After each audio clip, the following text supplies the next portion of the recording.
मी एकच म्हणेन की ज्या द्वैताद्वैत पीठाचा आपण नाथपंथी द्वैताद्वैत पीठाचा जो जय जयकार करतो, नाथपंथी द्वैताद्वैत पीठ की जय, त्याचा मान आज राखला गेला आणि आज आपल्याला इथे आवाहन करण्याची संधी मातेच्या कृपेने आणि पंचमुखी हनुमानाच्या कृपेने मिळाली।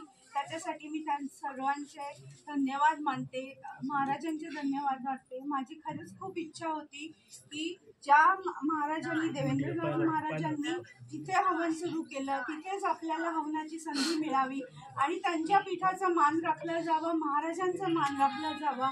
हे वैयक्तिक माझं नव्हतं, पण माझी एक कळकळीची इच्छा होती की महाराजाचा मान राखला जावा आणि तो राखला गेला। त्याबद्दल मी परमेश्वराचे अतिशय आभार मानते आणि तुम्हा सर्वांचे सगळ्यांचे आभार मानते। हा दैदिप्यमान सोहळा जो झालेला आहे तो फक्त तुमच्यामुळे झालेला आहे।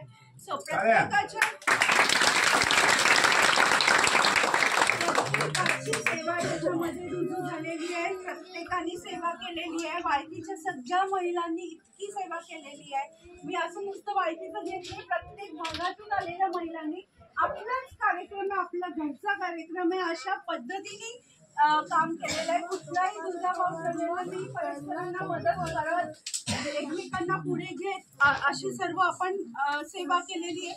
इथे कोणी मोठं नाही, कोणी छोटं नाही। जसं दिलीप भाऊंनी सांगितलं, देवेंद्रनाथ महाराज आपले सद्गुरू आणि सगळे आपण त्यांची लेकरं, त्यामुळे इथे कोणालाही कुठलाही दुजाभाव नाही। मी तुमच्यातली आहे, आपण सगळे एक आहोत, याच्यामध्ये कुठलाही भेदभाव नाही आणि त्याच भावनेने आपल्याला पुढे कार्य करायचं, एकत्र राहायचंय आणि अशाच पद्धतीने आपले दिवसेंदिवस कार्यक्रम मोठे होत जाव। दिलीप भाऊंचे खूप आभार, त्यांनी ह्या कार्यक्रमाच्या नियोजनासाठी खूप पुढाकार घेतला होता। त्याला दुजोरा आपले सचिव मदन भाऊ वाढाव यांनी केला आणि त्यांनी दोघं भक्कम हे आपले आधारस्तंभ आहेत संस्थेचे। मी याच्यात अध्यक्ष म्हणून काम करते, पण ह्या तुमच्या सहभाग आणि सहकार्याशिवाय काहीही करू शकत नाही। हा सर्व हा जो यश आहे हे सर्व आपल्या सर्व गुरु बंधू आणि भगिनींना आहे। एवढंच मी जास्ती बोलत नाहीये।